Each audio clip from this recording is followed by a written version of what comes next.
The Chinese economy is a lie.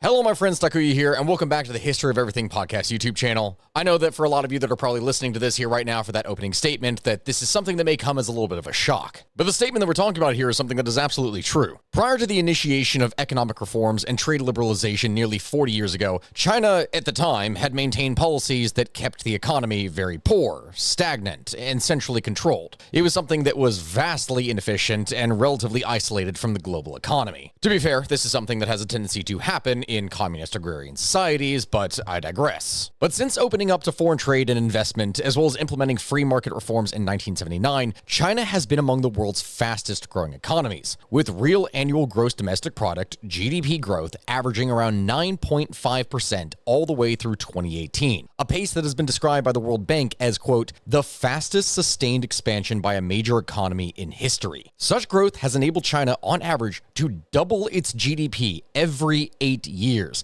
and has helped raise an estimated 800 million people out of poverty. China has become the world's largest economy, at least in terms of purchasing power parity basis, as well as the world's largest manufacturer, merchandise trader, and holder of foreign exchange reserves. This in turn has made China a major commercial partner of the United States, as China is the largest U.S. merchandise trading partner, the biggest source of imports, and the third largest U.S. export market. China is also the largest foreign holder of U.S. Treasury securities, which is something that helps fund the federal debt and keep U.S. interest rates relatively low. I say low, but then considering how everything has been going with interest rates over the past year, it might be a little bit beside the point, but historically speaking, that has been the norm. But the thing is, as China's economy has matured, its real GDP growth has slowed significantly, from 14.2% in the year 2007 down to 6.6% in 2018. Now, the Chinese government has embraced slower economic growth, referring to it as the, quote, new normal, and acknowledging the need for China to embrace a new growth model that relies less on fixed investment in exports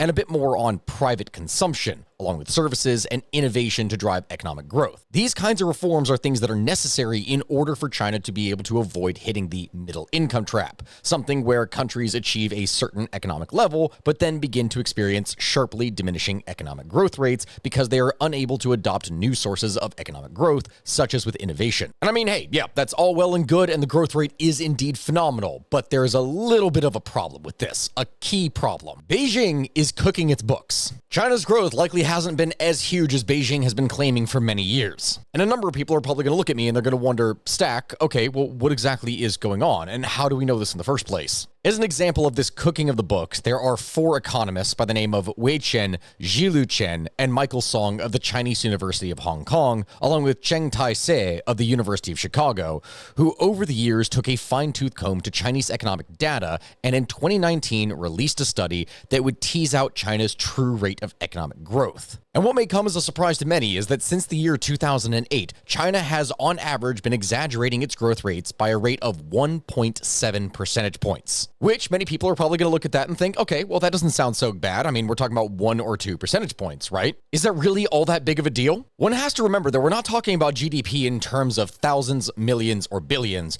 We are talking about a total number that is in the trillions of dollars. And 1 to 2 percentage points may not sound like necessarily all that big of a deal, but cumulatively, when you look at this over the course of over a decade, shave off just a couple percentage points every single year, and we're talking about, over the course of a 12-year period, an approximate 20% difference in GDP. So imagine, if you will, knocking several $1 trillion off of that number, and you understand that at that point as to why this is a very, very big deal indeed. So, okay, well then, how does one even begin to test something like this here in the first place? Well, the 4 economists' forensic examination that they did of China's GDP figures is something that would rely on harder to fake data. Things like tax receipts, nighttime light intensity observed from satellites, electricity generation, railway cargo, merchandise exports. These were all the things that were used to estimate China's true growth rate since the 2008 global financial crisis. The estimates are both much more volatile and nearly always lower than the financial figures that are reported by China's National Bureau of Statistics. Look at it this way. China's 2018 GDP on China's official statistical website shows that 93 trillion yuan translates to around 13.4 trillion in US dollars. That compares to the 20.5 trillion for the United States, valuing China's economy at around 65% of the size of America's. Of course, China has more than 4 times the population of the United States, so in per capita terms, China is still way far behind the United States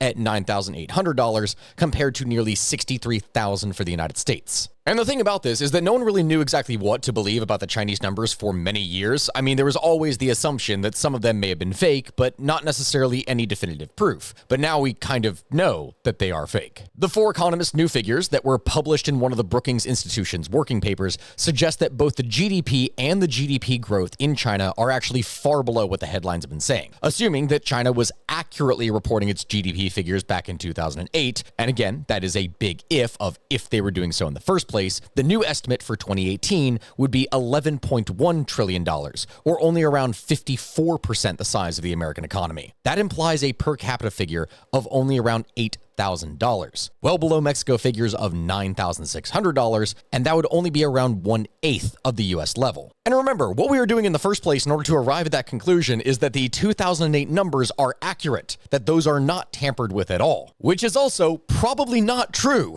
The guy that you can see behind me right here is Li Keqiang, who was a regional party boss and later became the premier of China, who back in 2007 would famously remark that the figures of Chinese economic data were man-made. Like, it wasn't necessarily something that was backed by any hard statistics, it was something that the people of China put forth. And so the lower the base number that we would have in 2008, though we have no way to necessarily discern this, that means the lower the number that we would possibly have today. Think about it like this way. Taking China's reported 2018 growth rate of 6.5% down by 1.7 points would give a growth figure of 4.8%, well below that of regional competitors like Vietnam and India, both of which were at 7.3%. It would also mean that even at that growth rate, assuming that it stayed standard and the same for years afterwards, China would not catch up to the United States anytime soon. If we extrapolated China at 4.8% and the United States at its current historical average of 2.1%, that means that China's economy would not surpass America's until 2036. In per capita terms, it wouldn't happen until 2076. And that is a lot of extrapolation to consider. But okay, the question from all of this then becomes, how exactly did we get here? How and why did China do this?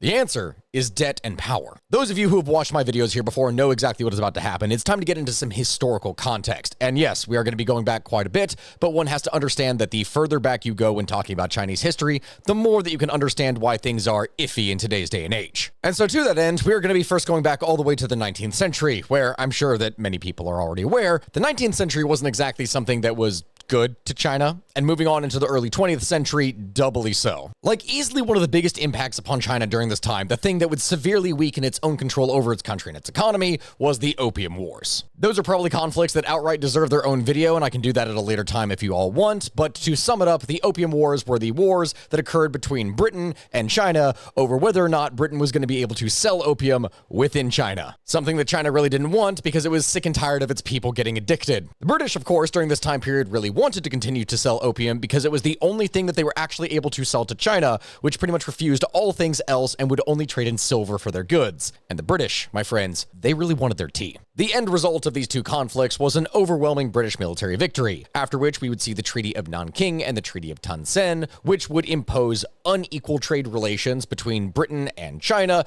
and also simultaneously force China to have to pay an indemnity to Britain, as well as ceding Hong Kong to them. Again, that is probably a topic that deserves its own video, so if you all want a video on that, definitely let me know down in the comment section below. But either way, the debt that China would accrue from this conflict was massive, and it was something that would only be horrible for the state. The consequences of this debt is that there was very little money to actually be used in order to run the state itself. A significant portion of the state revenue had to actually be dedicated towards the indemnities in order to pay foreign powers in the first place, and the unequal treaties would undermine Qing authority, which would only weaken its power over the population, and from that, eventually lead to the fall of the empire itself. Unmanageable debt is never exactly a good thing. Fast forward a little bit of time, and this is exactly what would happen. The Qing dynasty would end up falling, and this in turn would see the rise of the Republic of China. 1912 was something that was a huge moment in Chinese history, because not only did it see the rise of the Republic itself, but simultaneously from this, the rise of warlords all across the country. Instead of having a peaceful transition into a Republican government, what we instead saw was warlords effectively take power in different factions all across the country and begin to fight one another for territory, power, and influence. Again, another fascinating time period that I would love to do a video on. Of course, when you have all these warlords who are waging war on one another for power and influence, they need a way in order to be able to finance their wars in the first place. After all, wars are very, very expensive things. And so the way that these warlords paid for their wars in the first place was by using something called warlord bonds, or at least that's the name that they would get at a later point in time. Essentially, what these things were, I kid you not, a promissory note that was backed by the word of the warlord that they would totally, absolutely pay back their goods, once they had won the conflict and achieved riches. The problem with these bonds was that they were essentially worthless. They were usually not backed by any kind of assets, any bank, literally anything that would have any kind of financial reality whatsoever, so they were useless paper bills that couldn't actually do anything. This is something that would only worsen China's debt crisis, and on top of that, in addition to all of these promissory notes, we would see the mass printing of paper money, and from that, mass inflation across the country, and that is something that would only continue to be a problem all the way through the 1940s, and then subsequently the Chinese Civil War. Which is something that we know the result of today because the current party that is in charge of China is the same one that won all the way back then. On October 1st, 1949, the People's Republic of China would be proclaimed under the leadership of Chinese Communist leader Mao Zedong. Now, interestingly enough, what the new communist government found is that the economic issues were not suddenly magically fixed when they were in charge. Just because the bullets stopped flying and no one was at war did not mean that everything was going to magically fix itself. The debt from the previous government did not simply just go away,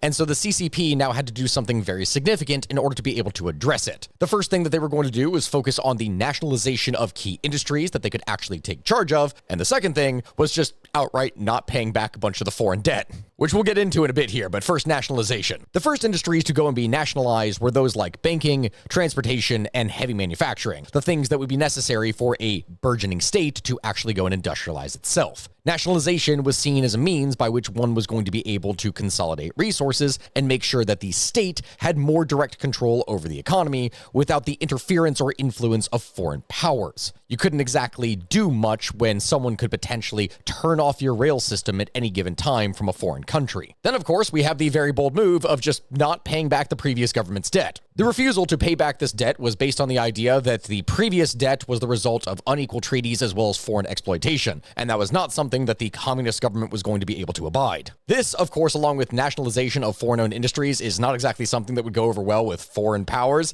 and that is something that would result in China being isolated diplomatically for several decades. But simultaneously, because of this isolation, this is something that would necessitate and create China's economic philosophy of self-sufficiency, of being able to do everything itself and everything being done in China, which at first doesn't exactly go over well. The time period going into immediately after this, into the 1950s, would see one of the biggest human disasters of the 20th century. The Great Leap Forward was Mao Zedong's attempt to rapidly industrialize China's peasant economy, but this is something that would massively fail. And as a result of that, anywhere between 10 to 40 million people would die between 1959 and 1961, the most costly famine in human history. This was, of course, followed by the economic disruption of the Cultural Revolution in the 1960s, which was a campaign that Mao had launched to try and rid the Communist Party of his rivals, but would end up destroying a lot of the country's social fabric. Yet, this is not something that would fully destroy China, and after Mao's death in 1976, the reforms that were spearheaded by Deng Xiaoping would help to reshape the economy and bring it out of poverty. Peasants, as an example, during this time period were actually granted the right to own their own plots of land,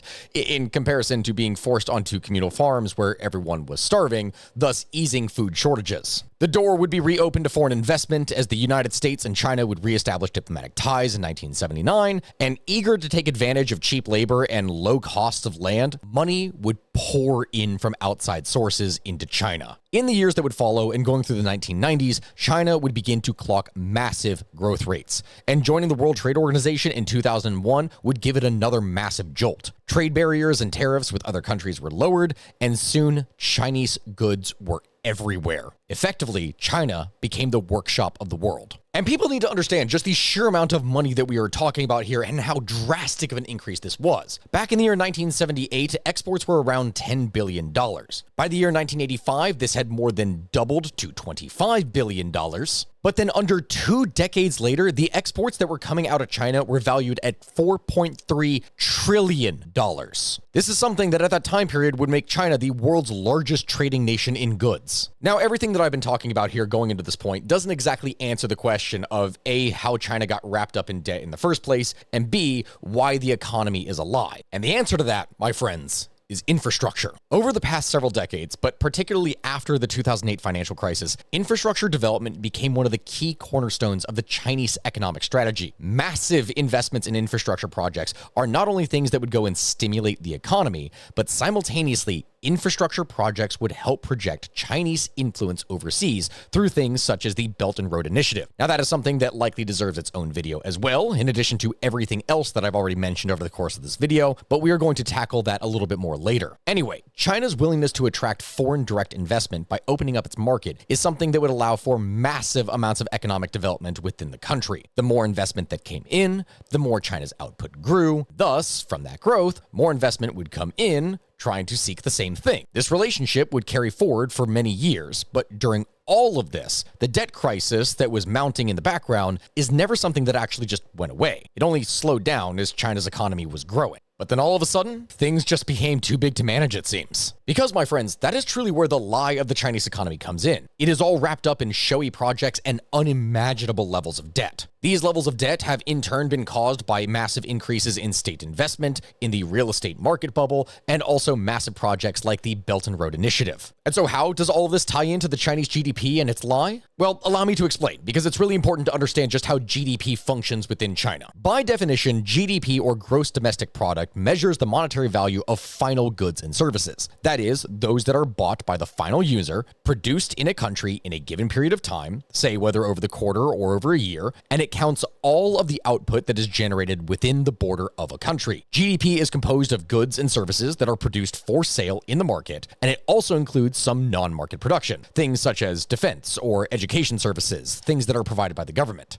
An alternative concept to this is gross national product, or GNP, and that counts all the output of the residents of a country. So as an example, if we were looking at this, a German-owned company has a factory in the United States. The output of the factory would be included in the US GDP, but because it is a German factory, it would also be included in Germany's GNP. For most of the world, the GDP growth rate is simply something that is measuring the change in economic activity from the previous year. But in China, that is not enough. It is not enough that the GDP is simply measured and monitored. No, the GDP at the end of the year is a goal. It is a finish line. It is something that has to be achieved. The higher, the better. And to that end, the central government will set ambitious GDP targets for all of the provinces within the country at the beginning of the year, and typically, the Chinese Communist Party will set these targets so high that in a standard economy, one would normally think that it's impossible. Yet somehow, magically, in the miracle economy that is China, not only are these goals typically met, but in many cases, they are exceeded. So the question really comes is like, how do these governments, how do all these local governments manage to meet growth targets without borrowing massive amounts of money when that is not something that is allowed in order to be able to invest in their own economies? Well, in some cases, the answer is they just lie about it. And so a number of people are probably rightfully going to wonder why. Why would they go and do that? Why would you lie about your numbers to the central government? Isn't that something that you would get in trouble for? And also, how do we know in the first place that local governments are lying about economic data? Well, the answer, my friends, is rewards. Or if not a reward, then at least keeping your job in the first place. You see, officials who meet targets are rewarded with more positions and investment from the central government, while those that fail to achieve goals will receive less, and may even be possibly investigated for corruption or other issues in order to have them replaced with someone who is either more competent or loyal. And so here's the problem. What this often leads to is overinflated reports of economic activity in order to make things seem like they are better than they actually are. Of course, one is going to wonder how exactly all this is tracked and who is keeping an eye on these places, and the answer is the central government, which sort of goes along with the lies. At least to a degree. China's National Bureau of Statistics, or the NBS, fully acknowledges that local reports tend to be overstated. However, they don't really have the power to be able to control the actions of local governments. Instead, what they do is just use local government's data, but then go and adjust these numbers, things that will help them arrive at the official number for Chinese national GDP after reducing perhaps some of these overzealous numbers that are likely not true. If one is then wondering how severe these adjustments are, on average they amounted to approximately 5% of China's GDP since the mid-2000s. A 2009 study would actually then discover that the corrections that were made by the National Bureau of Statistics to local government data were relatively accurate. give or take a few tenths of a percentage point, at least until the year 2008. Now, what happened in the year 2008, you may ask? Well, that would be the global financial crisis.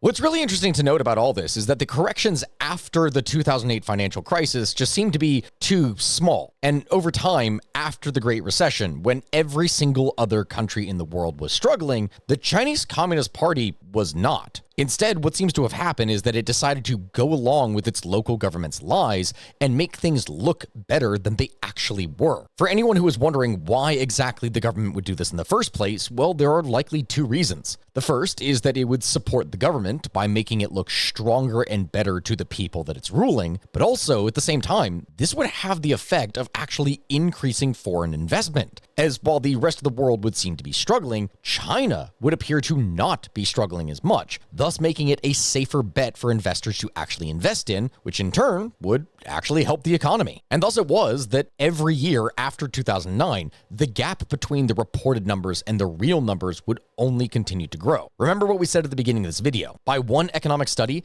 China has been overreporting its growth rate on an average of 1.7 percentage points every year. And over the course of a decade, this cumulative growth rate lie would only grow larger. But outright lying is not the only way that one is able to inflate their GDP numbers. Interestingly enough, there is a more legitimate way to do this, even if the method itself is extremely unsustainable. Investment. Remember how I said earlier that local governments within Chinese provinces were not necessarily able to borrow massive amounts of money? Well, one of the things that they could do as a kind of workaround is something called a local government financing vehicle, aka a LGFV. There is a lot of jargon that could explain exactly what these things are, but essentially LGFVs are special entities specifically designed to facilitate off-the-books borrowing of massive amounts of money. It's going to sound like a bit of an odd thing, but it does actually make sense, so hear me out. This approach is something that would emerge in the 1990s as local governments would try to bypass borrowing restrictions that were imposed by the CCP. Naturally, the government did not want its local provinces to borrow massive amounts of money themselves, as that in turn could potentially call for a need to have them bailed out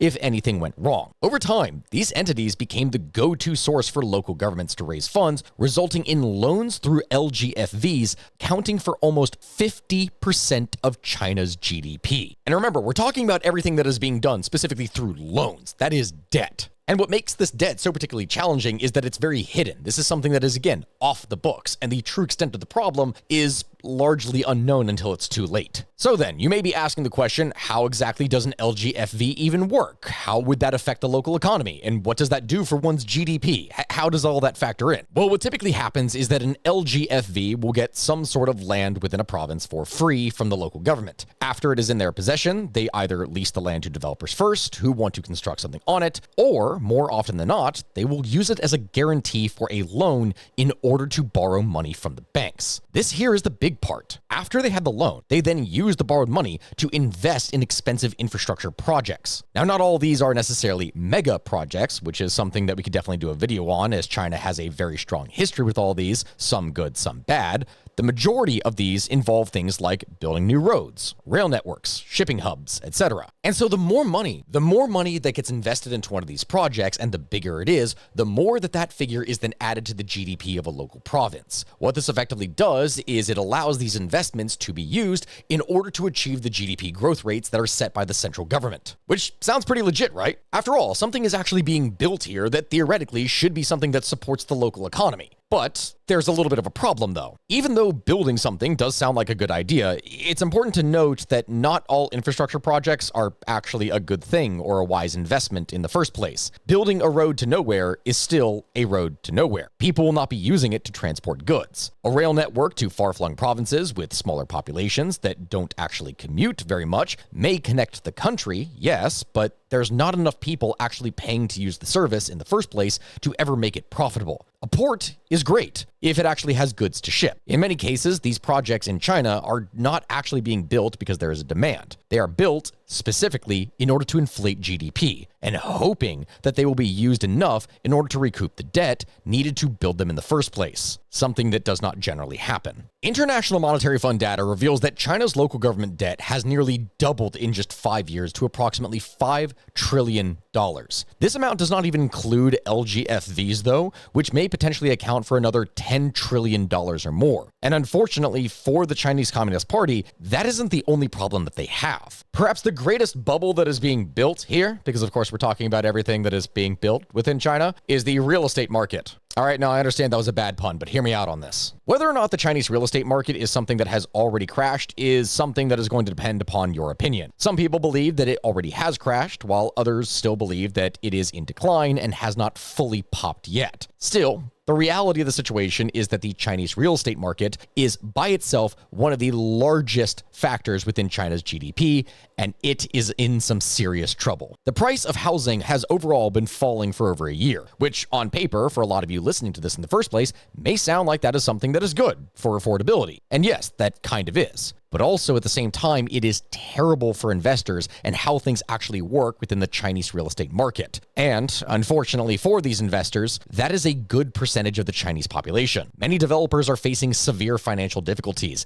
teetering oftentimes on the edge of bankruptcy with houses that were prepaid for that are not actually being completed in the first place. But the bigger issue that is being faced here is actually the availability of houses themselves, of which there are simply way too many. In late 2023, data from the National Bureau of Statistics indicated that a staggering 7 billion square feet of unsold homes existed in China. The current number of empty houses within China is enough for 3 billion people. That is more than double China's current population of 1.4 billion people. So this is something that makes you then wonder, why would China build so many houses even if there were no buyers? The answer to that is money as well as culture. To understand the Chinese obsession with real estate, we have to first understand that in their culture, and for many cultures around the world, for centuries, owning land has been something that is considered a symbol of social status. It is also something that has provided stability to many people all over the world. Chinese families would often view real estate as a means by which one is able to pass down their wealth to their descendants versus simply just doing something for yourself. This is such a big factor within the Chinese economy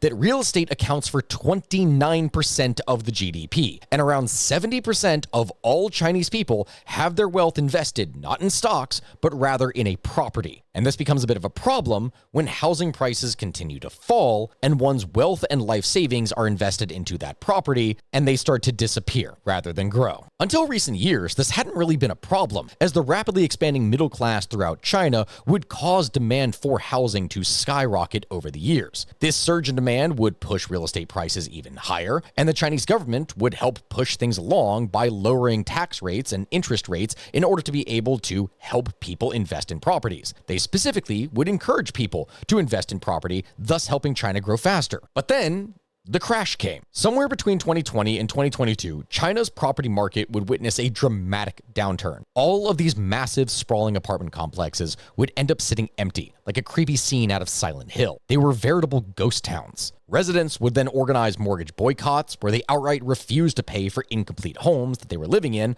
and a global pandemic would only worsen the situation. The focal point for this crisis was Evergrande, which was China's second largest developer. Now, I could probably do an entire video on the housing crisis in the first place, but to give you an idea of just how severe this was, the founder of Evergrande was once the second richest person in Asia. But since 2017, he lost over 90% of his personal fortune, and that is just the rich guy on top. For the average homebuyer, for the people who are actually going in and purchasing these homes in the first place, many of them would end up being trapped in half-finished properties that were already paid for when Evergrande just simply ran out of money and stopped building them. Some would even be forced to move out of these in desperation, but it's not something that would end up actually helping them, because many of these people would end up struggling to pay both mortgages for their half-finished homes and simultaneously having to pay rent for the apartments that they actually live in. But how does all this happen? How does China's housing market go from boom to bust just that quickly? Well, the issue is that China has a very unique house purchasing system in comparison to many Western countries. I'm sure that for many of you who are watching this, that even if you do not own a home directly, you are at least familiar that the system of home buying involves the payment of a down payment and a monthly mortgage payment to a bank after a home has been built, not the full amount up front. But in China, the full cost is required up front through a combination of down payments as well as bank loans before one even has the house in the first place. Hell, this is oftentimes years before the house even begins to be built in the first place. And that puts Chinese buyers at unusually high levels of risk. See, the money that is paid for the house goes directly into the developer's bank account. which instead of being used to build the house first, like it is supposed to, oftentimes this ends up being used to lease more land in order to build more things and thus make more money in an ever-repeating cycle. Lack of funds for proper good building materials is then what leads to the infamous rotten tail buildings of China that, again, from what I've already talked about, I should do a video on. But to give you an idea of what it is that I'm talking about, imagine, if you will, a child who with the slightest amount of force is capable of snapping a safety railing in half because it was that cheaply made. You can only imagine how dangerous that would be on a balcony, and now imagine hundreds of thousands of these homes, with many not even being completed in the first place, mere shells with no electricity or running water. And that, my friends, is only talking about the local level. That is talking about housing. The last part is the mega. Chinese President Xi Jinping used to brag about the Beijing Belt and Road Initiative, that it was the project of the century, something that would alter the global balance of power and influence. But now, in recent years, he has had to choose more humble language, speaking of it in terms of reform and retrenchment. China's Belt and Road Initiative seems to have fallen very short of its original goals, as well as the fears that it once widely engendered in the West. For those of you who have not exactly been looking into it, China's BRI was always something that was like something straight out of the mafia. Beijing would approach poorer countries in Asia, Africa, Latin America, the Middle East, etc., and they would offer loans for important infrastructure projects. Things like ports, rail links, dams, roads, things like that. State-owned Chinese banks would then arrange the financing, and Chinese contractors would then execute the projects and manage them after they were completed. If the host country failed to pay, the projects would then come under Chinese ownership. Either way, Beijing would gain influence and considerable leverage over the nations that allowed themselves to become involved. Since Xi first rose to the presidency, China has made over $1 trillion in these loans in some 150 countries, making the country the world's largest official creditor. The problem with things within the Belt and Road Initiative is that it carries many of the same problems that occur within infrastructure projects in China, as we already talked about for inflating the GDP. Just because you are building something does not mean that it is a good investment. The problem for the start of many of these projects is that many of them were chosen for political and diplomatic reasons, not necessarily for economic reasons. A lot of these efforts were always commercially dubious, and now it's clear that many of them are not going to be able to earn enough in order to support the loans that built them in the first place. In Sri Lanka, as an example, even before the COVID-19 pandemic shut down trade, the BRI-built port that is built there lacked the traffic to actually meet the terms of the loan. That loan went bad, even if the Chinese state-owned banks involved were not ready for years afterwards to make any kind of declaration. Similar things are occurring all across the entire BRI. Pakistan, who is one of the largest BRI participants, has fallen so short of its obligations that it was forced to turn to the International Monetary Fund for relief. Economists at the World Bank now estimate that some 60% of all Belt and Road Initiative loans involve countries that are in severe financial distress, and the loans in Africa look particularly bad. Even before any recent defaults or anything like that, Chinese bankers had warned about the financial and economic viability of a number of these BRI projects. Some of these bankers were so concerned about being held accountable that they insisted that Beijing go and extend several loans. And for a long time, Beijing just refused to acknowledge the financial troubles at all. Officials put bankers under pressure to avoid any reference to bad or failed loans, and instead, the banks were encouraged to keep their borrowers afloat by extending the maturity of the loans. What in banking jargon essentially means extend and pretend. In other words, extend the loan and pretend that nothing is wrong. The thing about these projects, bad investments that many of them were, is that because they specifically used Chinese companies in order to create them, that is something that in turn would inflate the GDP of China. And afterwards, through management of the facilities in the first place, is something that would still support the GNP of China. But really, as an aftermath of bad loans, GDP growth doesn't really mean anything when it is merely an artificial inflation of a country's capabilities. And so thus it is that between outright lies from officials, infrastructure projects to nowhere within the Chinese state, and massive mega projects, all of which are fueled by massive amounts of loans, that the economy of China is a bit of a lie. Everyone, thank you very much for watching. This has been Stakuyi with the History of Everything podcast YouTube channel. Thank you very much for joining me here today. I ask that you like, comment, subscribe, as all of that really does help my videos here in the algorithm. And if you could let me know down in the comment section below what kind of videos you would like to see next, then by all means, do let me know, and I will look for that for the next video idea. Thank you all very much, and I hope you have a good rest of your day.